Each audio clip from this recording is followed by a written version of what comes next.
Okay. I know this is strange and it's unannounced. So let's just see who's going to jump on with me. I know that. Let's see. Um, see if I can mop anyone up who's just gangling here. If you do join me, this is just a random live, just to interact with all of you, see how things are going, and just to talk about something really quickly. Um, Maybe I'm just on a lunch break. Okay.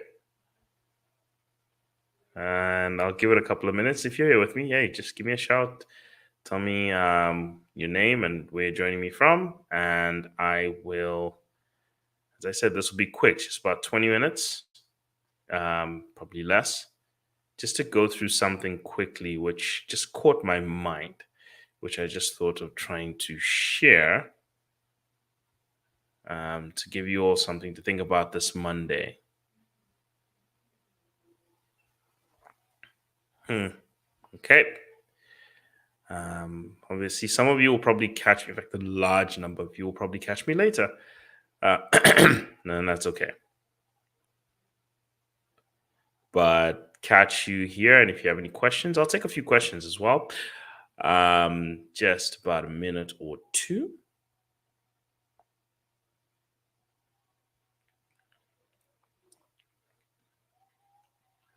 Okay, so just about a minute. I will get into something I just wanted to talk about regarding what are we doing while waiting? Okay. Because there's a lot of economic anxiety around. It would be interesting to have a conversation about what we're doing while waiting. Hopefully, anybody can hear me. Okay. So, microphone is on. Cool, cool. Check, check. Okay. And if you're with me, give me a shout. Who you, where you joining me from? Okay. And I'm on various platforms. Okay. All right. Well, good afternoon to all of you.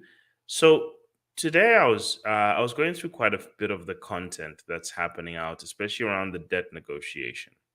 And currently, right now, our country is in a serious linchpin situation where debt is the major barrier. And once that barrier is jumped over, we've managed to contain our budgets. We've managed to contain so much. Oh, good morning, Vanessa. Um, all these friends always just catch me randomly.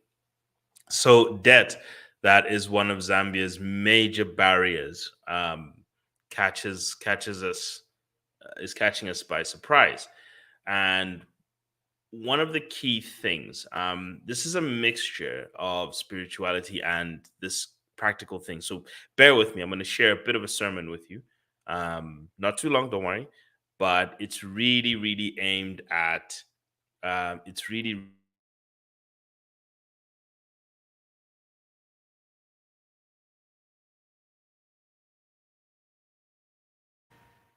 There we go. It's going to make sure that we are safe. There we go. We just had a little bit of a problem there, but it's focused on what we're doing to optimize the opportunities. So obviously, we've seen that our finance minister is currently in America right now for the IMF spring meetings. I'm not sure if he's come back, but I know that he was there with our minister, our Bank of Zambia governor, that was seated together, having a deep conversation with people, answering questions. And there's a lot of in and out about this conversation. There's a lot of is this going to happen? Is it not? It's become a politicized chitter chatter.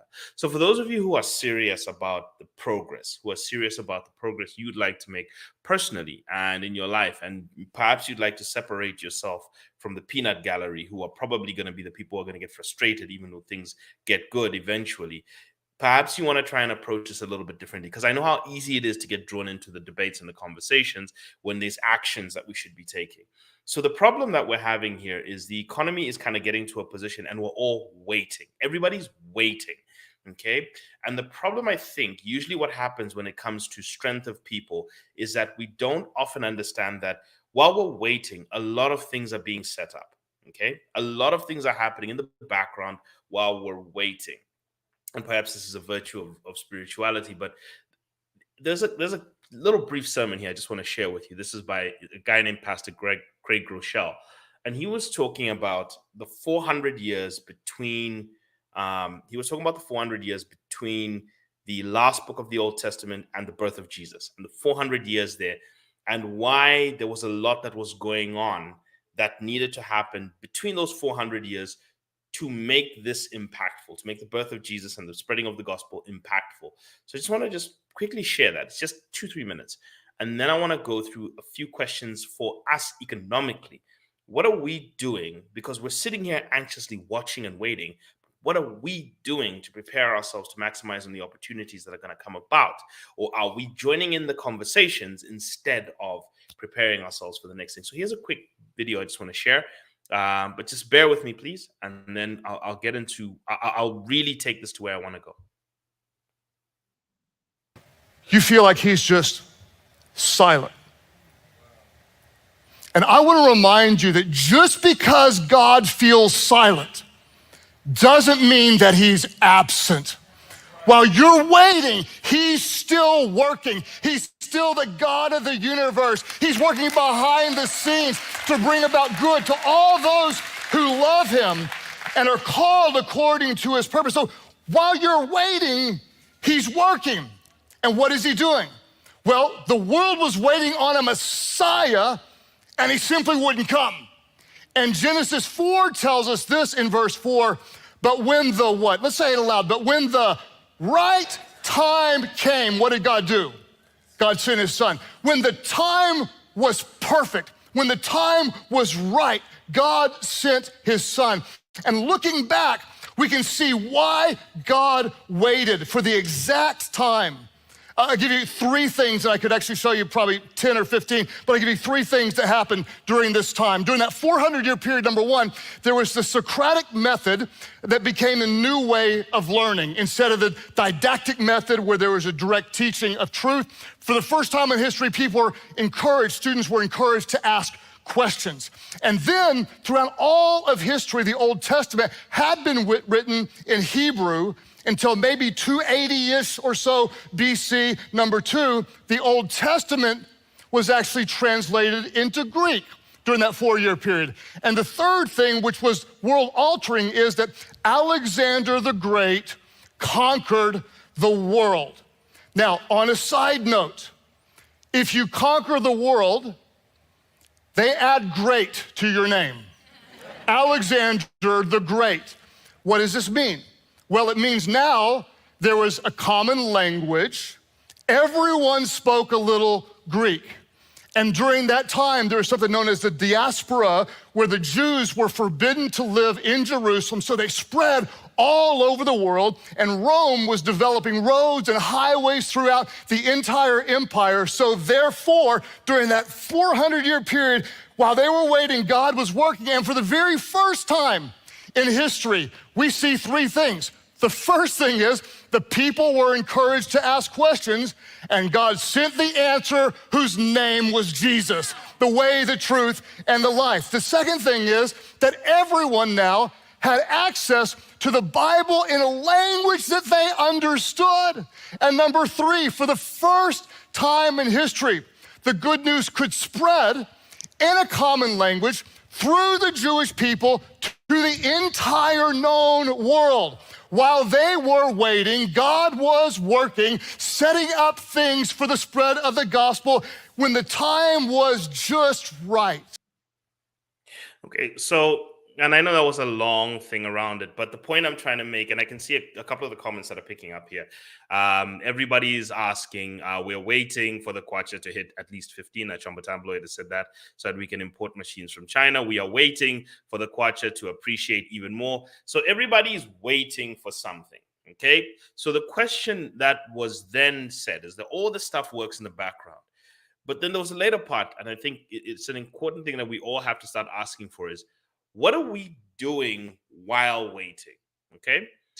Because there's some questions that we should all be asking, because unfortunately this happened the last time in Zambia.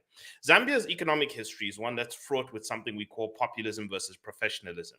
And what ends up happening all the time is that every time the professionals take over, they grow the economy rapidly. And what happens when the professionals take over and grow the economy rapidly is that the economy steeples very quickly, but the mass population are so unprepared for the blessing of a fast growing economy that they miss out on so many opportunities that a lot of the economic growth gets captured in the top rungs of the economy. And the huge rising inequality makes them so frustrated they go and vote in a populist who then tries to spend the economy into equality, but then creates equal poverty, and then the whole country goes back to looking for a professional again. And these are the cycles that we're going to keep falling into if we don't change one simple habit: aggressive waiting. Okay, so the problem I have with I'm gonna stress this as us as a people is that we wait passively. When there is a change in the economy, we wait very passively. We sit here and we chatter. We start saying this is gonna get better, that's gonna get better. Then we just start talking, and then at the end of the day, when things change and they get better, we're not participating in them. We're either just clapping for the politicians, and then when nothing trickles down to us because we were not active during the waiting period, unfortunately, what ends up happening is that we get frustrated. And then we end up deterring the economic progress that we could be making in this country. Okay. So there's a lot of questions about where the currency is going to be. The kwacha can get strong, people. Even if it gets strong, if you are not economically active, you'll not benefit from it at all. Okay. You don't you can have a strong kwacha, but if you've got zero money in your bank account for importing equipment, and then if you've got zero customers to sell based on your imported equipment, then this whole thing means nothing to you. It's a talking point. Okay, it's just a comment section talking point. So if you have no way of generating a means of income from the strength of the kwacha, because that is just an opportunity. But what are you doing with that opportunity? So I'm going to talk about a few things here. What to expect when, let's say, you've got a strong currency, and not just a strong currency, by the way, but you've got lower interest rates and a faster growing economy. So, as we're waiting for this debt situation to unfold, the things we're hoping will happen, okay? Hoping, meaning we're actively and anxiously waiting for these things to happen, is that we're hoping that the currency will get stronger. We are hoping that the interest rates will start to come down so that we can afford more loans at banks. We are hoping that inflation will now go deeper and lower into about the 6% point so our incomes can outgrow them. So this is what we're hoping for. Okay. Now, what should we be doing to maximize those? Now, in the event, in that situation, what ends up happening is when you got low interest rates, low inflation, and potentially high growth. Remember, Zambia's economy is going to grow somewhere around 4.7%, heading towards 5% towards the end of the 5-year period. What we're really hoping for then is we're going to have a job market uptick, because that's what happens whenever you have this. It's called a Goldilocks situation, and a Goldilocks situation leads to a strong stock market, job market, and a strong business market. Those are the things that tend to happen. Okay. All right. Those are the things that tend to happen. And I will take some of your questions later. So, when you are looking at these three things, okay, a strong job market, a strong business market, and a strong stock market, the question you need to ask yourself is what currently during this period, instead of being caught up in the wave, what are you doing to prepare for it? Okay. What are you actually doing now that is within your power to start preparing? Because waiting without any preparation leads to missed opportunities. This happens so many times. And what's going to happen is that a bunch of companies are going to take off on the stock market, and a bunch of people who are going to say, but what happened? How come we weren't prepared for this? Because you were not actively getting involved now, are going to be the ones that are going to be complaining. Okay. Then they're going to start voting in the next populist. So let's talk about each of these things. During a period, the biggest hindrance to the economic growth of this country, or at least the stock market expanding of this country, number one, is that we do have a uncertainty hanging over the economy. One, it is not, our stock market is still not yet attractive because the rate of return that people are looking for globally, okay, against our stock market is still something that is about 27%. The average offshore investor is looking for about 27% return on investment, or 25, sorry, going up to 27% return on investment on their money if they want to put it in Zambia. So our stock market is not globally appealing. And then locally, the problem is we have constraints in growing those companies because access to capital is still not fully there, because cost of capital is still high. And cost of capital is still high because of the default status of our government.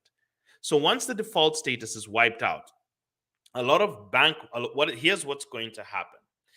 A lot of offshore investors come tunneling into your economy. This is what ends up happening. They come rummaging into your economy. The first thing they're going to do is they're going to buy up a bunch of bonds, a lot of them. And they're going to want the higher priced bonds. So they're going to go to the banks and start buying up 10-year bonds and 15-year bonds, because offshore investors can take that kind of pain. They don't mind it. They don't mind waiting for the durations, also because they're working with lower inflation rates. They're not working against, the only worry for them is your exchange rate. They're not worried about the domestic inflation rate. You are. So you have to be very careful with that. But the offshore investor is dealing with 2 to 4% inflation from the country they're coming in. All they need is a stable currency. So they're willing to come in and start buying huge amounts of 15 to 10-year bonds, which a lot of our banks are holding. So what that'll do is that a lot of the banks who are currently holding 10 to 15-year bonds and then going to sell them, then the banks are going to get flushed with liquidity. Now, because the banks are going to have a lot of liquidity, and that's going to drive the bond yields down. So to all of you who are still in the bond buying game, you've got to make sure that you mop up as much as you can now, because what happens is the offshore investors push the yields downwards, and they've got enough run room to push those yields downwards to about 11%. So you can actually see that the interest rates on bonds will start to come down. Now, what that does is that your banks will now have a lot of liquidity, because they will unravel a lot of their bond portfolio, and now they can aggressively offload that liquidity onto the economy. So we're talking about tens of billions of kwacha that the banks will be able to offload onto the economy as cash loans that they can now start to open up. Now, because that's going to happen, they're going to first now push that onto stock market companies and listed companies. And those listed companies are now going to have access to much cheaper capital for expansion activities, be it Zambia Breweries' expansion into the next breweries, be it Zambeef's and Pongwe upscaling, or trying to upscale their operations or their cold chain, be it any of the listed companies that are trying to invest actively in CapEx spending. They did double their CapEx spending last year. So that's something that you need to prep yourself for. Now, current state of the stock market is that it's not fully priced. So there are some underpriced stocks with growth opportunities. So the question you need to ask yourself is, before these stocks take off, be it your ZCCM, who is now getting a huge amount of capital coming, a huge amount of cash coming in from the mining sector, be it your Zambeefs, your Zambrews, your other main companies. Zambrew is still a wildly overpriced stock, so I wouldn't put it in there. But your value stocks, be it your Bata, those are value stocks. CEC, these are value stocks.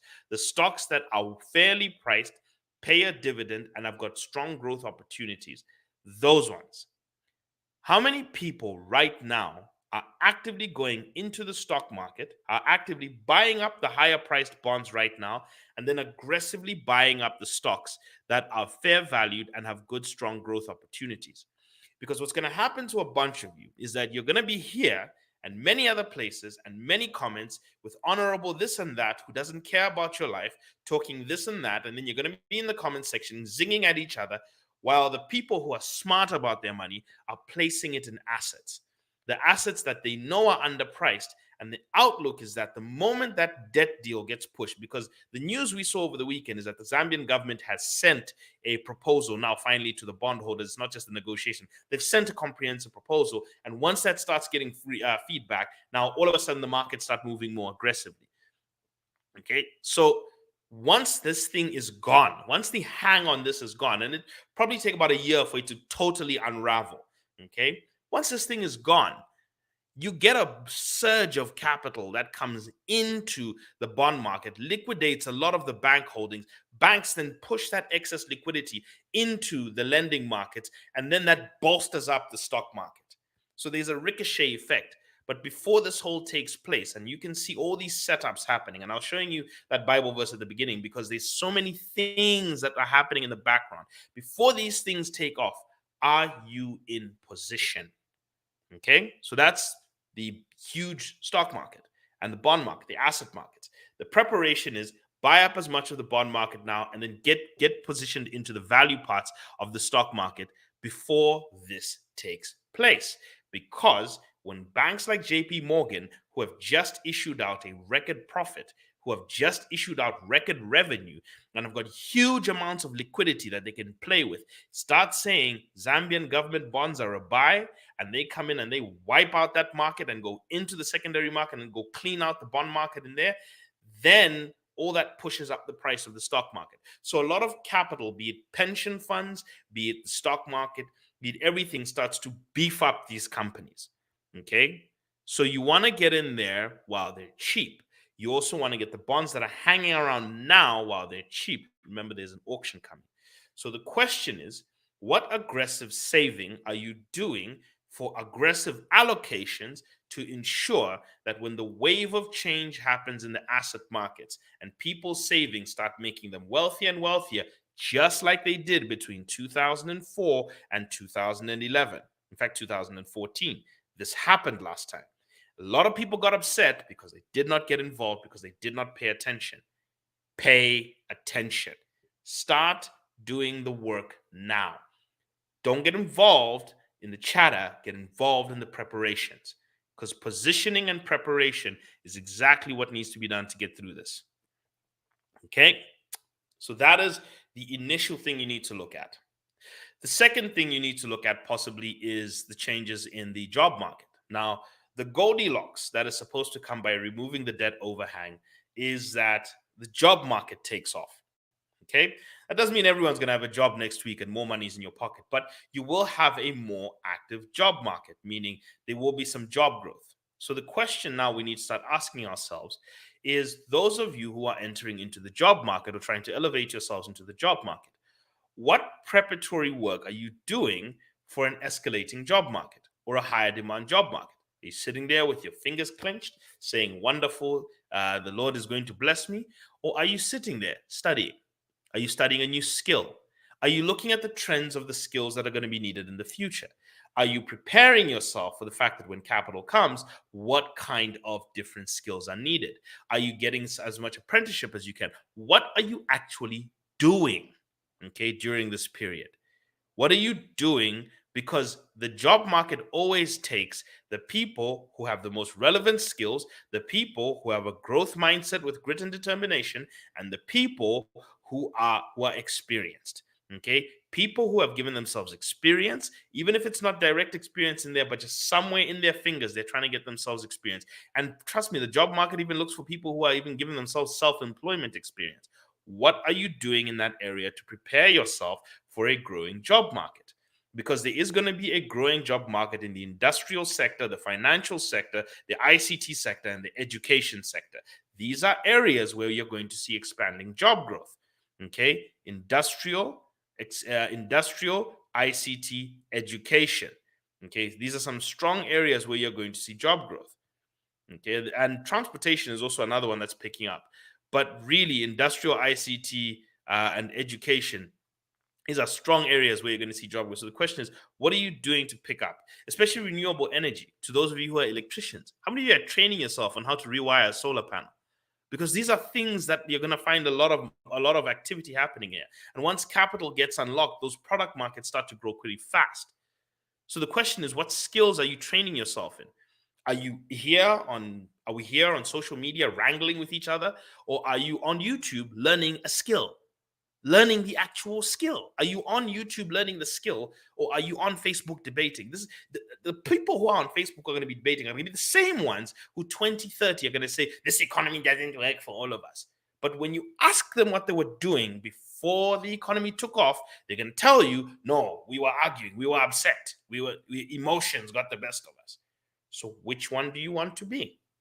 You have a choice who you want to be, by the way. The third thing that's going to happen during this period is that bank loans, once they've exhausted because when you have a stimulus-driven side. Because you may have a global recession that may push interest rates down and push things to grow.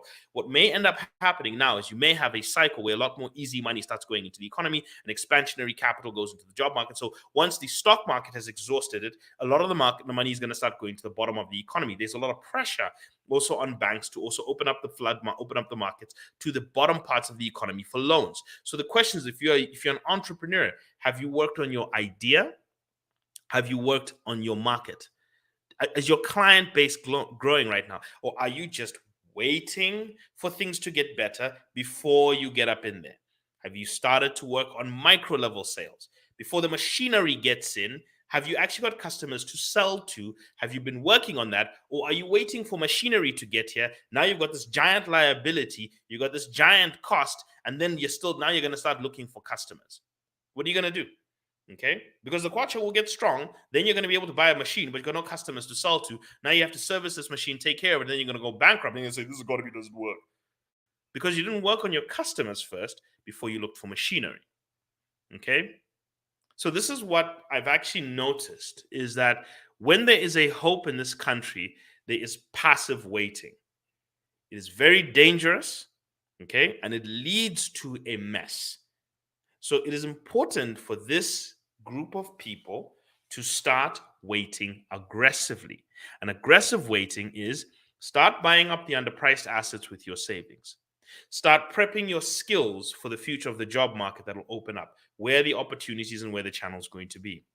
3, start opening yourself up for the banks that will start lending. But banks wait for people who have got cash flows, who've got customers, who've got track record, who've got their books. Do you have your customer relations system? Do you have your bookkeeping system? I know there's a company called Too Many Pay who are actually now pushing for a local bookkeeping system. Do you have your local bookkeeping system there? Or are you just going to go into a bank and say, are you going to give me money? No, they're not. If you don't have your data, they're not going to give you anything, even if interest rates are 0. They don't like you that much.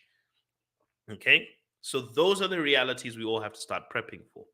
So I've given you that these are the things to start preparing yourself for. And the question I'm going to ask you again, and maybe you can answer it quickly, as to many people, I know some people ask questions, and I'm going to start dealing with them very quickly, is, are you prepped? Or are you just still in the conversations? Are you distracted or are you preparing? You have a choice.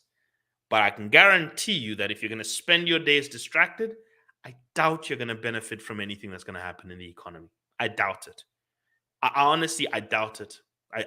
You are probably going to be one of the angry, disaffected youth in the paper in 2030, or at least youth in principle, those ones who are now 40-something as youth, constantly complaining about, we got left behind, they gave it all to foreigners, yada, yada, yada, yap, yap, yap. Because you decided not to get involved. You decided now, when it was time to plant the seeds and to start preparing yourself, that's where you were. Okay. So yes, this is a bit of a tough talk to people. And if you choose to take it, that's the important part. But when you're ready to, it will be unfortunate if you're left out because the economy took off and you were not anywhere near the airport. That's tough luck. Okay. So let's go through some of the questions here. I know everyone is talking kwacha, kwacha, kwacha. Let's see. Choma Tabloid, you're saying that you are waiting for the kwacha to hit 15 to... sorry, let's go through this. We're waiting for the kwacha so that we can import machines from China. So the question is, when those machines from China come, do you have customers to buy your product? Or are you hoping the customers will magically come once you've got the machines? Because often that's where bankruptcy happens. People who buy technology before they've developed a customer base. And before they've even ascertained the need for that technology, they're already purchasing technology. Innocent Banda is busy telling us that we're waiting for the kwacha to appreciate even more. The question is, what are you going to do when it does? I'm going to have a response to you people. What are you going to do when the kwacha does appreciate more? If the answer is nothing, then should you be concerning yourself with it? Or should you be prepping yourself for it? Something you should work on. Facebook user, sorry, we don't have a name here. What is causing the dollar to depreciate? Not this morning. it is at 16.8. Is it political, or what can it be? Well, there's a lot of sentiment factors. People are waiting on an IMF deal. It has continued to. So this is post-tax season. So this seems to be sentiment factors. But part of what we're also seeing is that tax season and BOZ was aggressively offloading money onto the markets. BOZ was aggressively selling onto the market. Should they be able to withstand it? Let's see. But currently, right now, on the interbank rate, we're currently sitting just below 17. Those are some of the retail rates. So it is a pull downward that's happening rather rapidly. So everyone is looking at the currency. My question still stands. When the currency is stronger, which you've all been asking for, what are you going to do about it? Okay. Minimo Malambo is saying, hi, what is the best Forex rate for the kwacha to enable us to improve manufacturing while not hurting export? Around this point, actually, we saw a detrimental point when it comes to export stocks, especially the export stocks such as Zambia Sugar, which is one of the stocks you should be looking at, which is Zambia Sugar, who had a problem with exporting. Now, there are two things that are affecting some of the exporters. For example, Zambeef might struggle from the fact that meat prices are starting to come down in dollars, while simultaneously the kwacha is getting stronger. But also not just Zambeef, in terms of also even their wheat. Wheat prices have dropped drastically. Oil prices are down 47% in dollars. So this is some of the struggle that some of these companies might actually see. It's not just the raising of the Zambian kwacha. It's happening at a time that food prices are also starting to plummet globally. And we're starting to get weaker food prices around. Okay, so let's go into some of the questions here by Milimo Malambo, who's also asked. Question 1, what is the significance of the debt restructuring? 2, what is your estimate bank interest rates will be from 27%? View today on NAPSA's news, presidents relating to your analysis, in relation to your analysis and real estate markets after debt restructuring, and what deal can be done? When can this deal be done? Okay, the deal is very uncertain because there are issues, people. I'll start with the last one. There are issues. China has to be very careful how they deal with this, because how they deal with Zambia will affect how they deal with the global portfolio. There's a story on the Business Telegraph by the Kwacha arbitrager. Please read that. He actually breaks down the full issue. We went through that story. We actually talked about it, and he actually talks about how the problem is that what's going to happen, what we do for Zambia will happen to China's emerging markets portfolio of debt, which is about $200 billion. And then there's a $600 to $1 trillion worth of debt that is hanging on in China by a thread. So they've got a very sensitive debt market. So they're trying to handle this with care. So you'd really have to start preparing. What are the bank interest rates we'd probably be looking at? Bank interest rates hang very close to you're looking somewhere between the 5 and the 10-year bond yield. So once those start to come down, you're probably looking at a bank interest rate that will be somewhere in the teens. Now, some of them have already started to come down into the teens, but there's room to get them down lower. The last time we had an IMF deal and we had debt relief, interest rates got as low as 12% in some areas. So take that into consideration. We do have interest rates that are going to be rather low, but they're also going to take a bit of time to come down because the deposits that were sitting in banks had still got a higher interest rate. So it's going to take about a year for those things. So that's what I'm saying. Prep yourself for this stuff before there's a bit of runway. Real estate market currently is slowing down still. We've had a really, really slow real estate market in Zambia. Two factors that do drive the real estate market is access to capital, and the second one is the exchange rate, because a weak exchange rate drives the diaspora. The only problem with the real estate market in Zambia is that the commercial property market is currently problematic because I think it's oversupplied. There's oversupply hanging in the commercial property market. Residential property, it's still undersupplied. So I think there's a transition from commercial to residential to looking at what can be done to start improving residential here. So one of the things that people can start doing to capitalize on the property market is this. Those of you who may not have access to capital individually, my advice is that a group of you should look at trying to form property cooperatives. These are very important tools. Now, obviously, go into them very carefully, handle them with care, handle them very well, because these things can become messy if not. But they're a very good tool for pooling money. And those who are capable of pooling money will also be capable of attracting capital because they'll have underlying assets that when the markets become improved, they're able to get into them. Okay, but for now, the real estate market and the construction market have been really poorly performing. In fact, they've been contraction. Construction has been one of our worst performing sectors of the economy, while real estate has stayed flat, absolutely flat. And real estate returns have not been too good, especially in the institutional sector. So I think keep an eye on that. NAPSA news, obviously, now with the president talking about withdrawal, that does pull back on the potential for NAPSA to go in. But remember, we need to understand what is the amount people are going to be able to withdraw, what are the issues behind it. So we're looking at that bill very carefully, but there's still technicalities behind it. Remember, you still have to go to now, what are the officials going to stay, are the amounts that people can withdraw, what are the limits, uh, how does it work, how easy is it to, what are the conditions. Those things will determine that liquidity risk. But if it's too easy, then that means NAPSA's participation in the 10 and 15-year bond starts to cool off.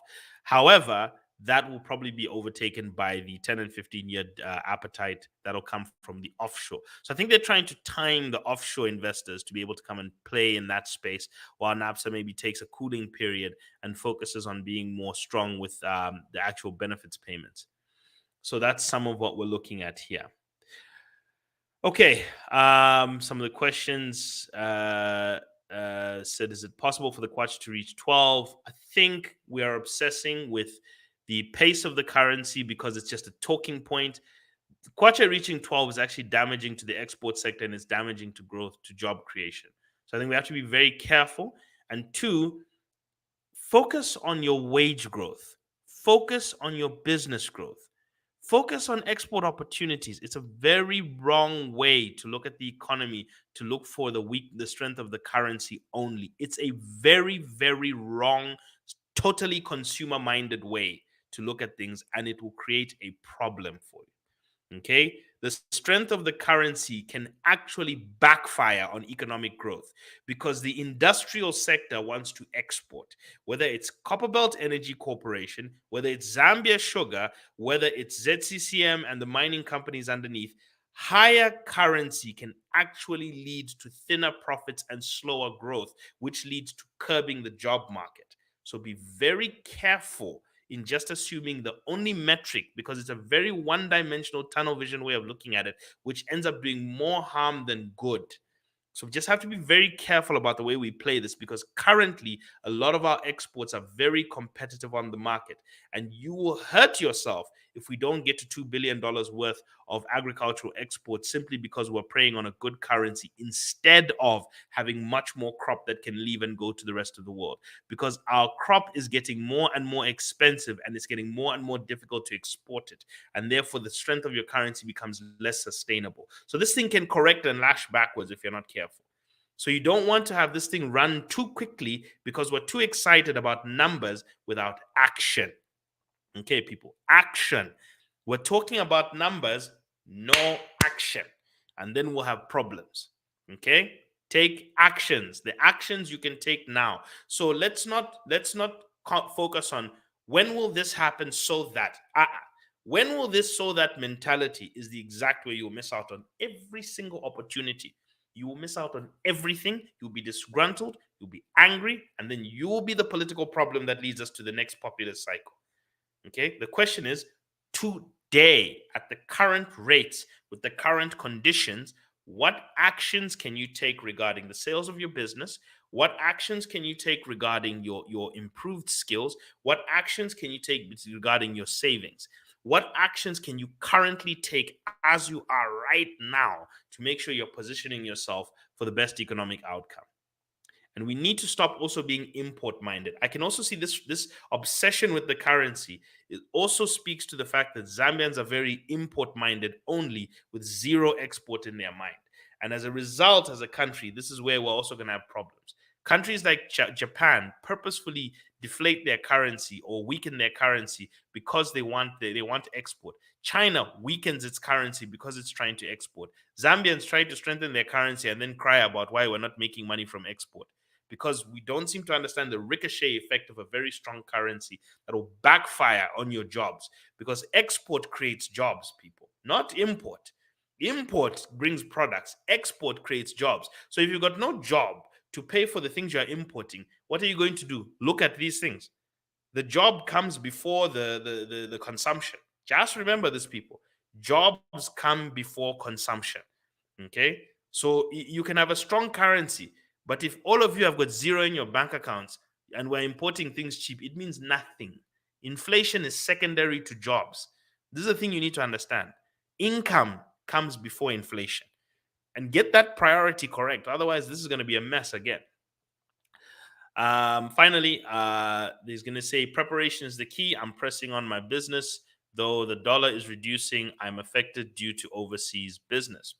Okay, so whatever you're doing, prepare yourself. So that what I'm trying to say now is everybody needs to get into a mindset of aggressive preparation, not just waiting. Okay? Aggressive preparation. However we feel, I'm telling you, yes, for now, yes, there's a mini meal shortage, but there's also an unemployment crisis. I'm telling you, the mini meal shortage is rough, but unemployment is worse. I think we've gotten used to this idea that the majority of this country doesn't work. We've gotten used to this idea. It's actually a very bad thing to get used to, people. I understand the difficulties of all these things, but the problem, let me tell you something. The problem that I see with our country is we've got a very low threshold for pain, a very, very low threshold for pain. Everything that requires progress requires short term and medium term pain. It does. It requires short to medium term pain. The problem is, we as people, we're such pleasure seekers, we can't take pain for a bit. Some of these things of creating more markets out there is going to require higher food prices. It is. In the short term, it's going to require things like higher food prices so that we can open up export markets and expand, and so that people can invest more in the agricultural sector, so that there's more jobs in the agricultural sector. But unfortunately, because immediate pain is what we always try and run away from, we're not capable. So the growth you want, the jobs you want, the prosperity you want, a lot of you are not willing to take the pain that comes with it. The pain that China had to go through, the pain that even the Americans had to go through. There's pain these countries went through. The thing is, you look at them glossy and everything, but you don't understand the pain that started at the formations of these countries. There was pain that they went through. But the threshold for pain in this country is so low that the capabilities to grow this economy are hindered by the people's inability to take pain. Okay? And especially pain when it's directed to a proper cause. We are incapable as people. Immediately, we've gotten used to this habit of we'll cry immediately. There's no fight in the people here when it comes to painful situations regarding what we need to do. It is painful to everyone, but the threshold for pain is too low. And because the threshold for pain is too low, we're constantly threatening our politicians when they're trying to do the long-term things. So there's never going to be any long-term change if the thresholds for pain in this country are so weak. And that is the problem. Okay? And somebody has to say it, because nobody's going to tell you this on TV, because they all want to be your friend and tell it to you straight to your faces, whoever's watching or anyone here. The pain threshold in this country is weak. And until we get that correct, nothing. It's just a cycle. It's going to be a little bit of growth. The rich are gonna get it. Then you're gonna complain again, fall back, a little bit of growth, again and again and again and again and again. And we're gonna constantly complain, why is 90% of this country poor? Because we have got weak pain thresholds. We have to start learning how to embrace the right pain for the right meaning. Okay? And it's going to be a hard slog. The stuff can take a decade just to get the right policies correct. It takes a decade, and you have to prepare yourself for what can come with it. That's how countries like Zimbabwe are taking so much pain. But Zimbabwe's got more entrepreneurs than you. It's got a better industrial sector than you. They own more of their banks than you. No matter how rough Zimbabwe's economy is, they still have a better entrepreneurial spirit than you, and they're able to produce millionaires and billionaires better than you. Why? Because they have a better spirit than you, and they can take pain better than you. That's the truth.